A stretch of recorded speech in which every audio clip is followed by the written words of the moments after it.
Our first speaker this morning is Miss Desiree.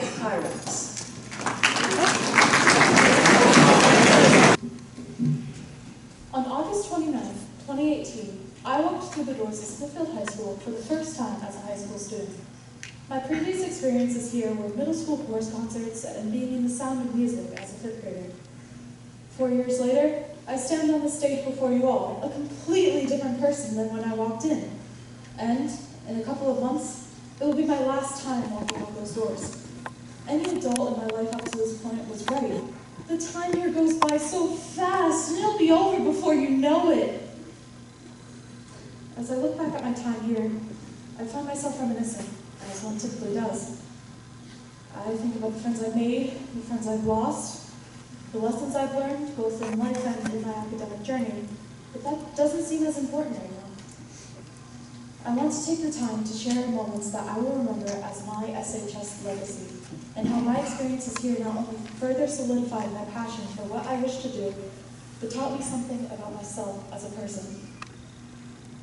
If there's one thing anybody knows about me, it's that I'm a music kid. I've been that way from a very young age. Any hope my parents had in me choosing a career that would allow me to financially support myself have been thrown out the window. I remember one time, my father and I had a conversation in the car, and the topic of college had come up. I said I wanted to pursue musical theater, something I was extremely passionate about. I wanted to work on Broadway someday. My aunt, his sister, has worked on Broadway for decades now, and I wanted to follow in her footsteps. I thought you would support it.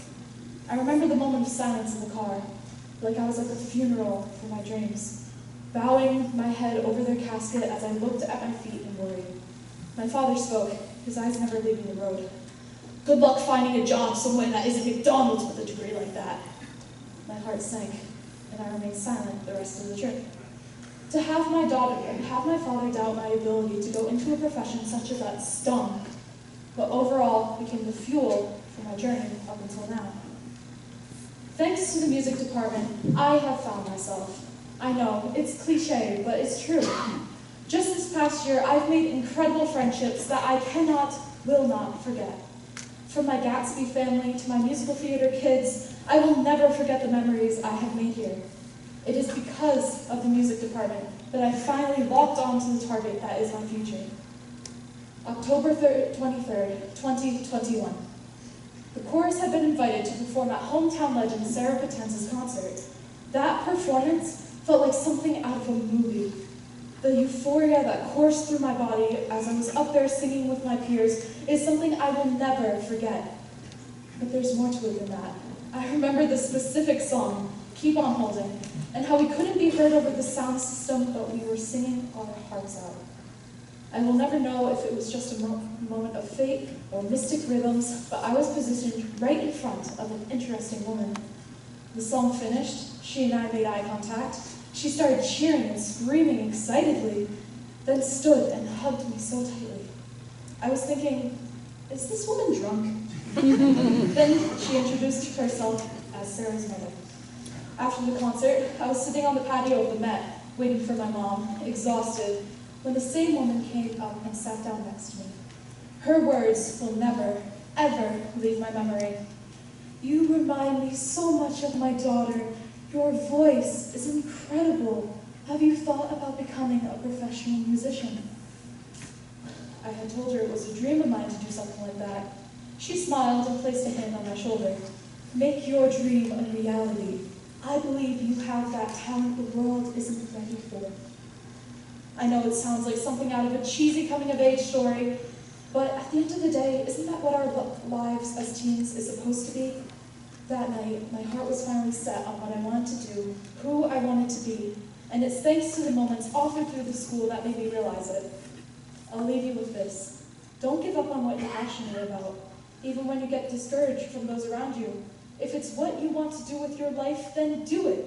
Because at the end of the day, the only person you'll have left through thick and thin is yourself.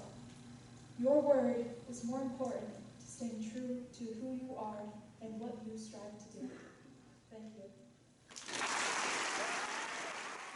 Our next speaker, Alex Tassoni. Hello, my name is Sony, and I have clinical depression.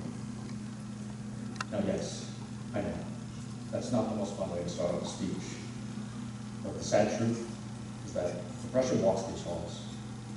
It's carried in the backpacks of the students at our school. It sits with everyone around. Depression, whether you recognize it or not, is a part of your life and the lives of those sitting around you. My hope today is that this speech will bring awareness to the mental health epidemic of our generation, very much prevalent within these walls, and help people who may find themselves in a situation similar to mine. Depression is not something that comes and goes. It is not the feeling of sadness that you get every day when you get a bad test grade or your best friend is out sick. Normal feelings, including the highs of happiness and the lows of sadness, will go away after some period of time.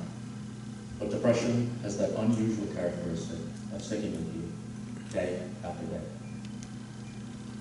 Battling depression is a constant struggle, which doesn't lessen until it's treated. Doing things you used to love don't have the same effect on you anymore.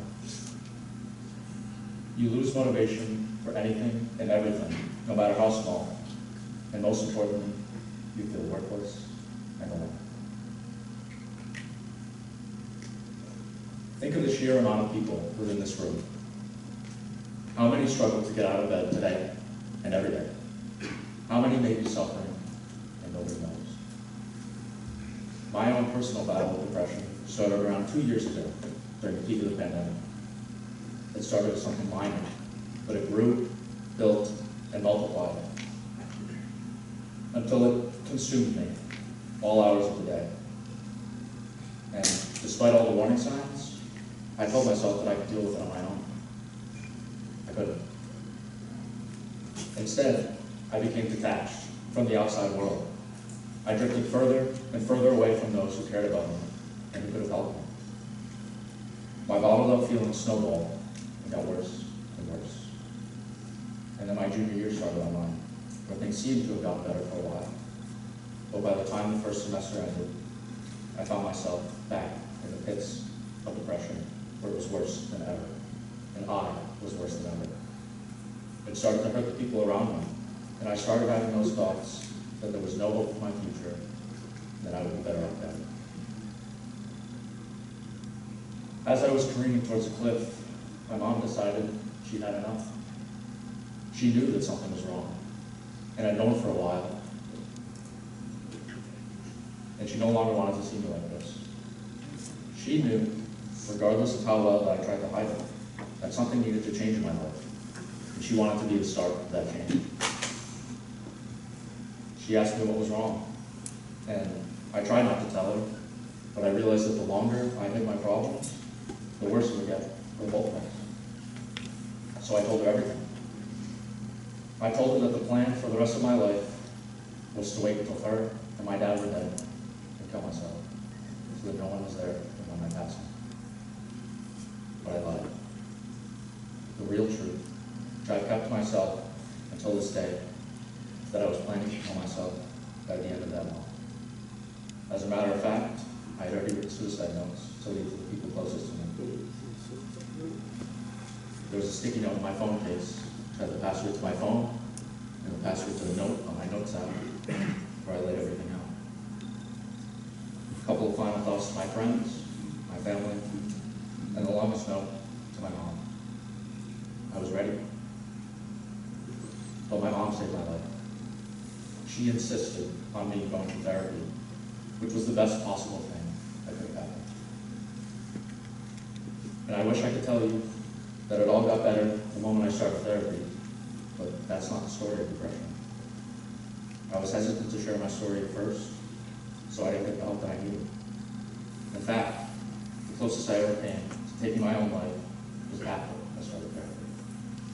I will never forget speeding over 100 miles per hour down the highway, my hands gripping the steering wheel as hard as they possibly could, tears streaming down my face, and just looking at the trees, not blocked by guardrails,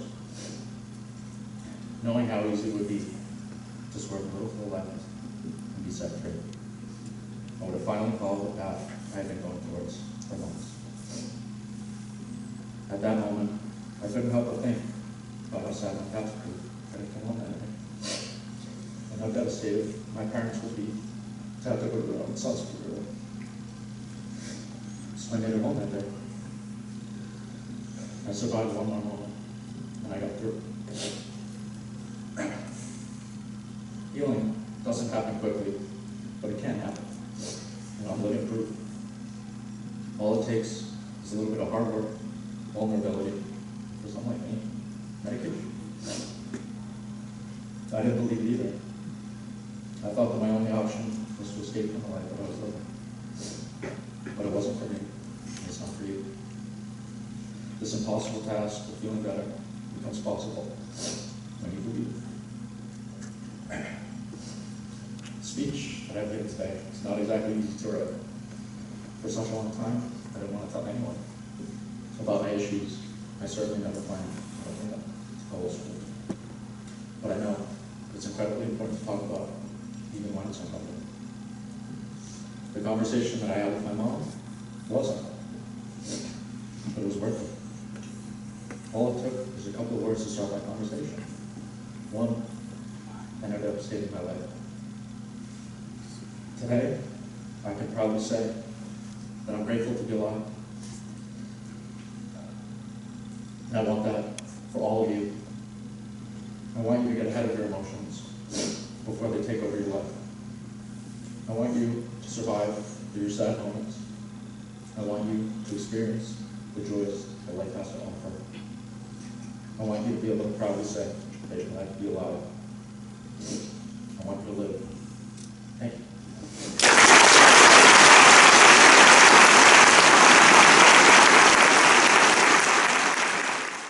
Our next speaker is Miss Audrey. It's a dark and stormy night. There's a tapping at the window. A teenage girl is alone. She creeps into the pitch black hall and you scream at her not to go. She goes, the music swells. She turns to the window, pulls back the curtain, no one's there. Boom! How many of you jumped? If you're anything like me, you spent Halloween night huddled with your friends, pretending that whatever cheesy horror movie was playing could not frighten you. I used to hate the cheap jump scares and awful special effects, but now I love horror movies. In fact, they prepared me for the greatest terror of all, high school. Now, bear with me, but today I'd like to offer you some knowledge on cliches, horror movies, and growing up. One of the first scary movies I watched was The Nightmare on Elm Street. It follows Freddy Krueger as he attacks teenagers in their dreams. His face is all deformed, and he's got these gloves that got blades on him. He embodies fear. To me, he represented change. I was terrified to go to high school, so afraid of the impending change growing up with Green. There was nothing that sent a shiver down my spine like my slowly approaching graduation date. That was until I watched Nancy Thompson enter Krueger's nightmare round and announce, "I'm not scared of you." She defeats Freddy, obviously, but more importantly, she defeats her own fear. I defeated my own fear. We spent 720 days within Smithfield High School, and as my time here comes to an end, I realize that I've changed every single time I've walked through those doors. There was no need to fear the future, no Freddy Krueger waiting for you when you accept your diploma. Only the knowledge that change is a beautiful thing. You will be who you need to, when you need to, and until then, you will be fearless. And who could forget The Shining? Kubrick's thriller follows a boy named Danny, his psychic abilities, and his demonic father. Danny has what is called the shine, a power that isolates him. Junior year, I believed I was going to be a forensic chemist. I planned on applying to the best colleges and universities, getting a master's degree in chemistry, but the issue with this was I did not like chemistry. But I had surrounded myself with overachievers, friends who I thought would only respect me if I pursued the same subjects. In truth, I loved art. I disregarded my drawings and paintings as a hobby and labeled them as unimportant. I hid my shine. Your passions, whatever they may be, are nothing to be ashamed of. You are not less than your peers because your shine is different. Remember, you are all responsible for facing the future with passion and with drive. There is no axe-wielding maniac stopping you from doing what you want to with your life. So do it. We as a collective enjoy a genre made to unsettle us. Scary movies force us into a world of introspection and return us as better people. High school and horror movies force us to reflect on who we are and what we will be. And there may always be another monster, another sequel that isn't half as good as the first, but you should never lose sight of your courage, your community, and yourself. So the next time you're scrolling, turn on that cheesy slasher film. You never know what you might learn.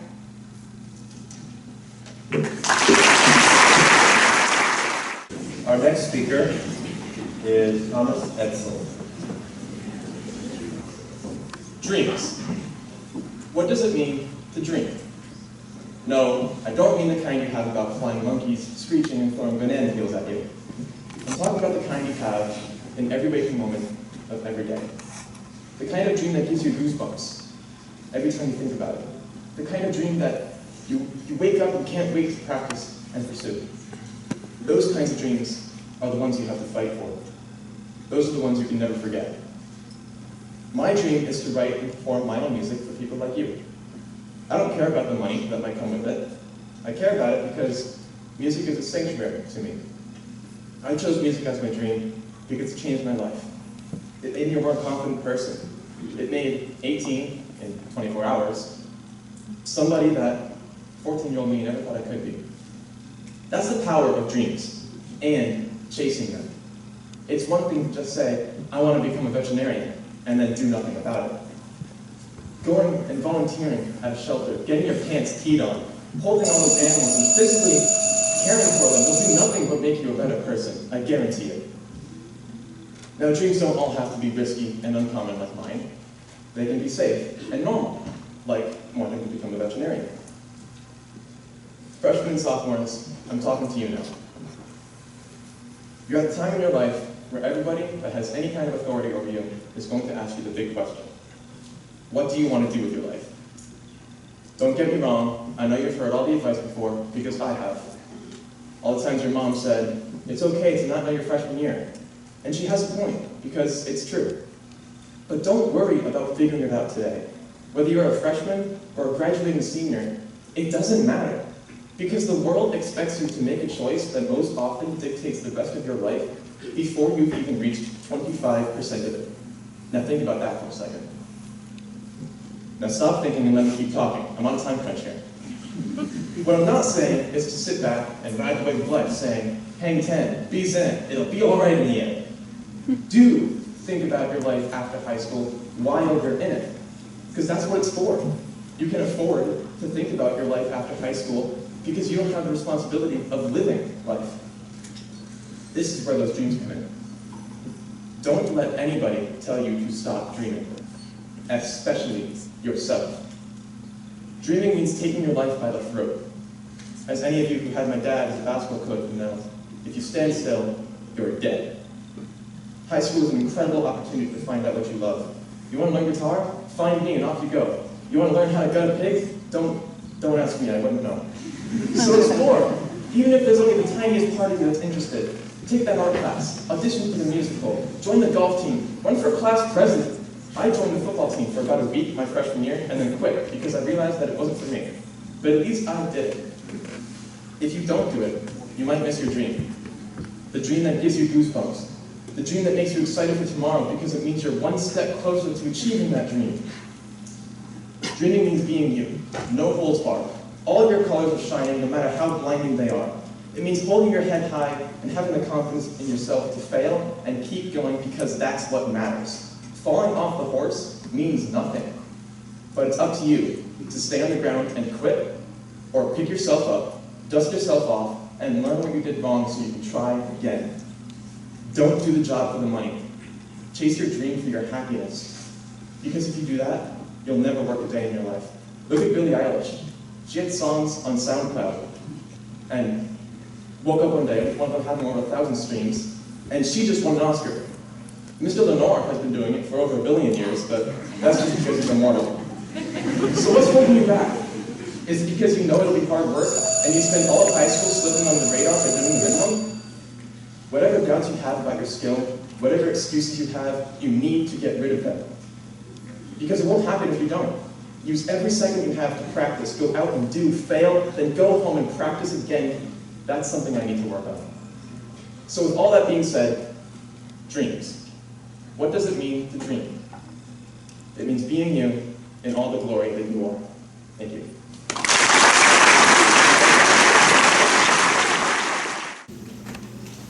Scorn the Catholic Church and flee the country. Flee the country and scorn the Catholic Church. Look, I'm considered by everyone who knows what they're talking about to be arguably the best person in the world. And the best person in the world is no hypocrite, so why would I give advice that I myself wouldn't take? Yes, now put 2 and 2 together, and you will almost be as smart as me. I have scorned the Catholic Church, and in a few months, I will be leaving the country. You'll never see me again. I'll erase any trace of my prior existence using my psychic energy powers that I know you're totally jealous of and can only hope to one day possess. But I think, out of the kindness of my heart, that I might leave the memory of the speech with you. Oh, there's no need to get down on your knees and thank me. I already know how great I am. I don't think anything is real. I can't say if it is or if it isn't because I don't know. But I've spent all of my life experimenting, and right now, reality is looking like something I'll never fully touch. After reading my first draft, Will Schiller asked me, is this going to be like The Matrix? And we're all going to wake up in pods, and I said, well, you're bald, so... I've always done shocking things just because I can.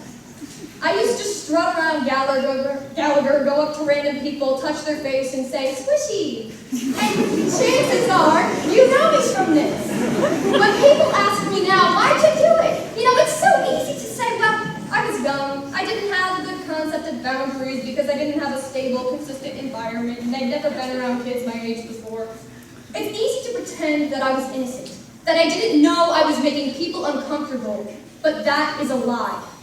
I have always been self-aware. Of course I knew what I was doing. I was trying to see what would happen.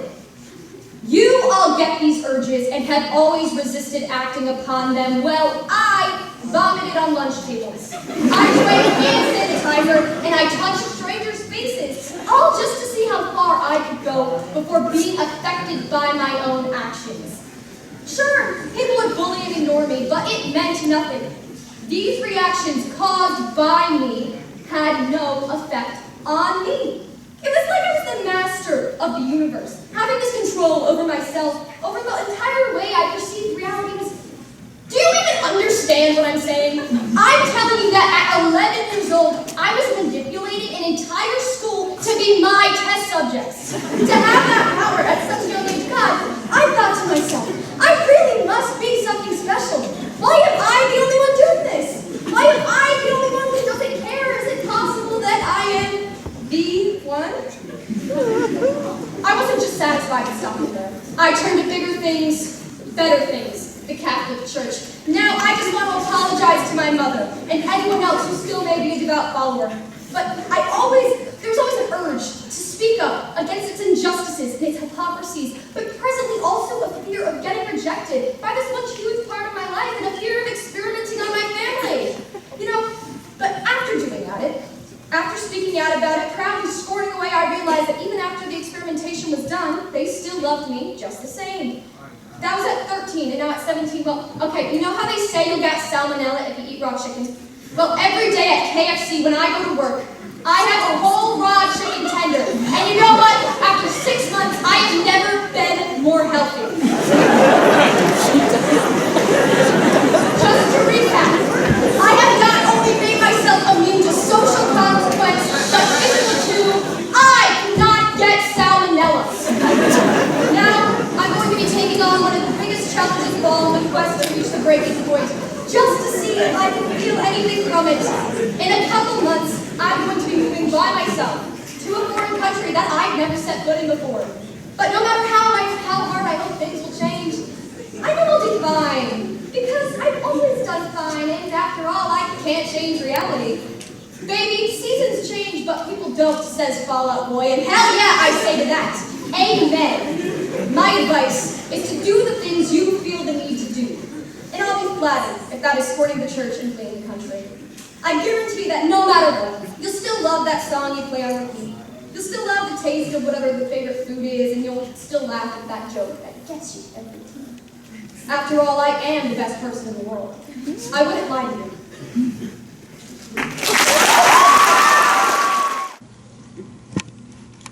Hey Dad, I'm on TV. For those of you who may not know, my dad is the principal here at Smithfield High School. While I get frequent questions about the perks of being the principal's son, I'm never really asked if there are any downsides. Now, this is not going to be a list of all the horrible things that have happened to me over the years, or me bashing my father in front of the entire student body. I just want to highlight some things people may not have thought of when it comes to my situation. I have been shaking hands ever since I was a young kid. But regardless of who I met, I have always understood one thing. These people I'm speaking with have direct connections to my father, and if I mess up in some way, it might hurt his reputation. As a result of this mindset, I inadvertently created a fear within myself that someday, if I took one wrong turn, I could very well cost my father his job. As I grew older, I felt that instead of just doing well in school for the sake of doing well, I also had to do well to uphold my image, and in turn my dad's. I could only imagine the negative comments being said about him if I failed. Like, oh, I heard Dan's son failed a science test. Isn't he in education? How does that happen? He must be a joking administrator for that to happen.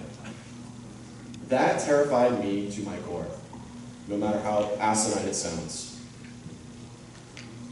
I also have a little more history with SHS in my family. My mother and her two siblings are all alumni. My aunt affected me the most. She was inducted into the SHS Hall of Fame only a few years ago for her accomplishments in cross-country as well as being fluent in 3 languages other than English. If you have ever had a class with Mrs. Dempsey, the mural of Paris on the back wall of her classroom was painted by my aunt. She left her mark on Smithfield High School. It was because of this that I decided to start our language in middle school. While the decision was all mine, I know deep down that part of my decision was to do it so that I could meet the standards that were set up for me by her. I even chose French since my mother, aunt, and uncle all studied French in high school. I'm extremely glad I made that decision, since I ended up falling in love with the language and plan on minoring in it in college. But the fact that I based my decision off of that is concerning looking back on it. Navigating high school in the beginning was kind of like that circus act, where someone spins multiple plates, with each worry I had adding a new plate. Eventually, when you happen to be spinning too many plates, you will drop one and break it. However, in this instance, I broke. I didn't drop my grades or anything like that. I couldn't. Instead, I had formed a new habit: procrastination. I wanted nothing to do with school as soon as I got home and would find some distraction to get my mind off of things. Then, COVID hit, and it got exponentially worse. Escapism is fun for a while, until every school assignment is a battle within itself just to start.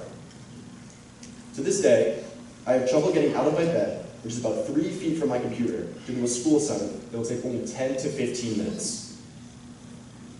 This happens with every single class I have.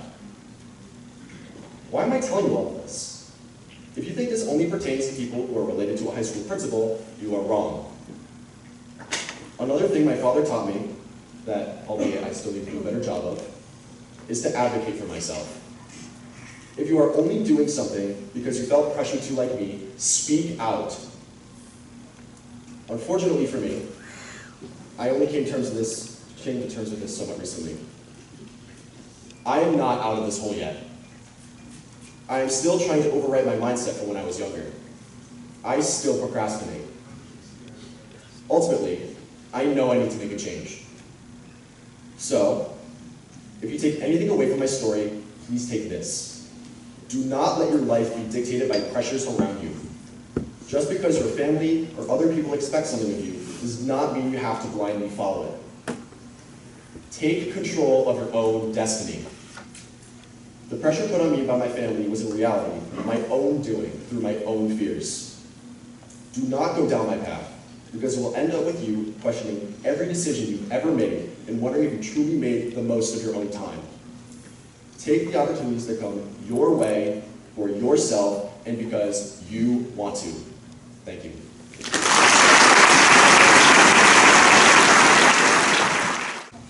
If you asked me to cut my experience at Smithfield High School down to 2 words, I'd probably tell you, a joke. If you asked me to summarize my feelings, I'd laugh. If you asked me to give a 3 to 5 minute speech in front of the whole school, I'd tell you this. The time you spend within these walls could very well be described as a joke. The test you're worried about, a joke. The teacher you can't stand, a joke. Being told you have to revise the whole point of your first oratorical speech because apparently encouraging the freshmen to do acts of destruction and violence and stealing of dogs is not the message I want to send. A joke. The way I joined this contest was even a good joke. I mean, I was practically dragged into doing this because according to Miss Dempsey, oh Dante, this contest wouldn't be nearly as great without you, Chico. Gracias, senora. Or perhaps better phrased by James O'Keefe, if we don't have enough people, I can't give my speech. So here I am, giving a speech in front of the whole school, giving advice to underclassmen, so that James O'Keefe can come up here and spit some philosophy. Don't get me wrong, I've made my fair share of mistakes throughout high school, enough for a few people even, but I won't let myself be defined by them. I'll be the first to admit, maybe putting a 3-foot wooden plank in a school urinal wasn't my greatest idea. But I won't let myself be defined by it. Or even worse, when I was on my way to practice and hit a parked car. Let that sink in for a second. Here my ignorant self was, relatively new to driving at the time, seeing an open spot in the school parking lot. 2 cars on each side, and very unfortunately having newfound confidence in my driving ability. So I went for it. I could do it. A look of determination swept over my eyes. I began to approach. Slowly, but not too slowly, creeping through at a solid 5 miles per hour. I turned my wheel, smoothly, precisely. I was going to make it. My hands at a perfect 45-degree angle that was guaranteed to get me into the spot. I calmly applied pressure down on the gas pedal.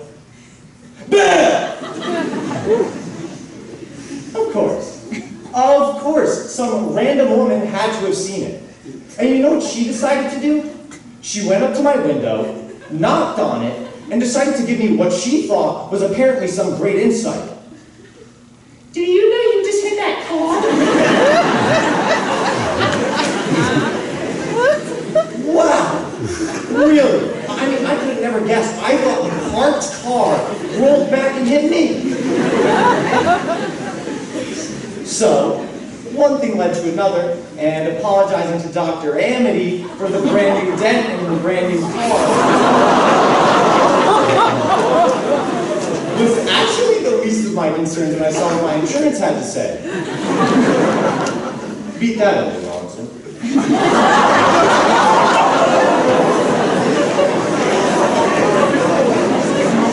The bottom line is, you should not let yourself be defined by these mistakes. If I let myself be defined by these missteps, then I would miss out on all the great times. Like the comfort in knowing that tomorrow will bring me to Statistics CP with Mr. Trudeau, Travis Malone and I folding origami with our math tests, during our math test. Don't get me wrong, I enjoy chaos almost as much as Mr. Brochu enjoyed traumatizing the youth. but I would never excuse anything I've done or will continue to do in the future. If you take the now too seriously, you won't enjoy your time, is what I'm trying to say, knowing that your future self is probably laughing at you. That in mind, I will not be laughing at the fact that a science wing sink would have been a nice luxury. Unfortunately, select few students haven't learned about not funny jokes. Freshmen. But hey, maybe someone can laugh at it, as you should. If you asked me to cut my experience at Smithfield High School down to 2 words, I'd probably tell you, a joke. If you asked me to summarize my feelings, I'd laugh. So, cut your experience at Smithfield High School into a joke, and tell me it sometime. Maybe we'll laugh. Thank you. Good morning, students, faculty, administration, and honored guests. Enjoy what you can, endure what you must. The story of a high school student, making friends, chasing girls, getting your license. I've gone through a variety of unique experiences, including my fair share of girlfriends, mental plus physical growth as well. There's a flip side though, and that also includes failing a class my freshman year with a final grade of a 64.4, then quadrupling down and failing 4 my sophomore year. I survived a horrific car crash. One of my close friends died in a car accident. 2 more of drug overdose. An ex-girlfriend taking her own life. Initially, these events were nothing but traumatic and deeply saddening to me.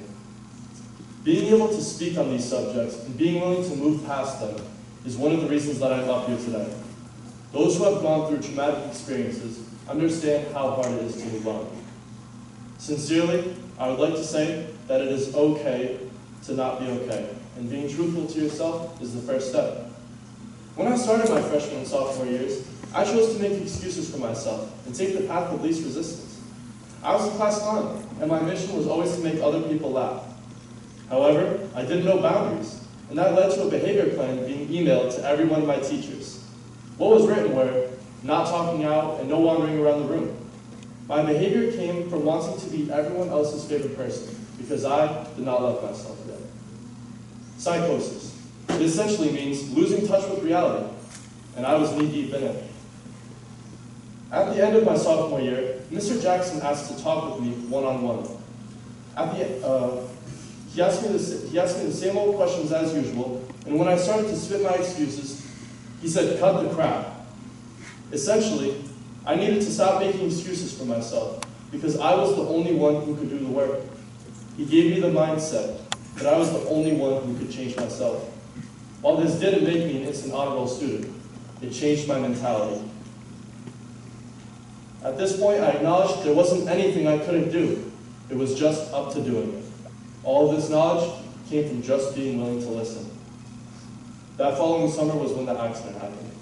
The car I was in hit a tree, and I was the closest to it, but I came out unscathed. The officer who responded said he was surprised any of us survived. This caused me to realize that we are not here forever, and if I wanted to reach my true potential, then it starts today. Now, everything had changed, and for the first time, I realized that I was alive for a reason. To make matters worse, following the crash, 3 of my friends passed away, all of them being students who have graduated from here. Kyle Joyce, Giovanni Vitella-Robshaw, Waylon Zingelmeyer. Inside of that time frame, I also had an ex-girlfriend take her own life. All of these things taught me a lesson about grief and the concept of dying. And the power of having a finite existence is not about what you do in the world, but what you leave the world with. I realized that those people, although they might no longer be with us, themselves are alive inside of me, for they have made me the man I am today. Since I knew there was nothing I could do to bring them back, I decided that I was going to do what I could to live my life in memory of them every single day. Now, they are a part of all of you. Their legacy lives inside of my story, which I am sharing with you all.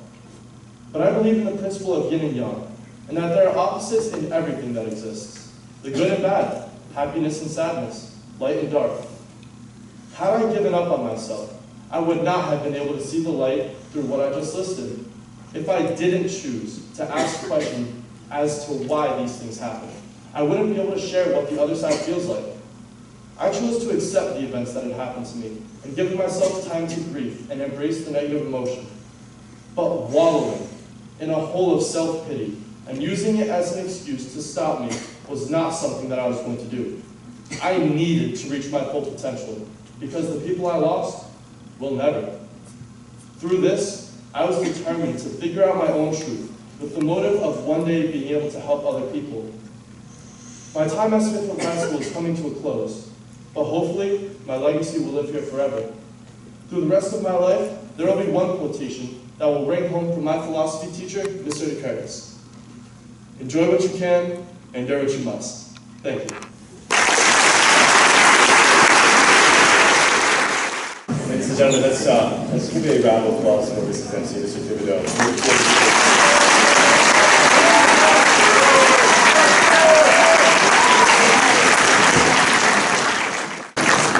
Salisbury started this, and Mr. Salisbury passed a few years ago, and he definitely left a legacy to not only to this high school, but to our school community and the town of Smithfield. And he is missed. I miss his sense of humor and the stories that he used to share with me early in my career here. So it is a tremendous honor, and I appreciate both of them for carrying on this tradition and this legacy here at the high school. It's one of the best days of the school year for us as a community and for the staff and the administration. So, Mr. Cabral, how are we doing?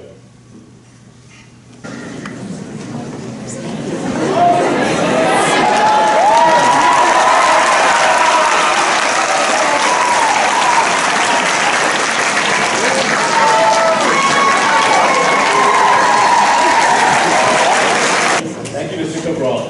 Third place in the Benoit-Salisbury Senior Oratorical Contest is Miss Molly Marcella.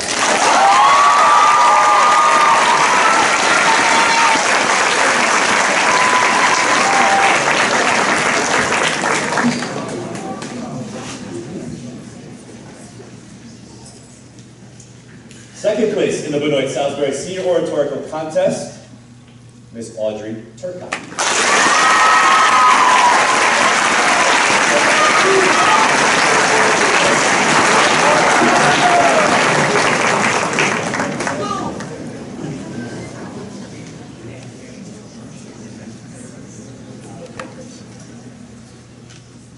First place of the class of 2022, the Benoit-Salisbury Senior Oratorical Contest goes to Mr. Thomas Edsel.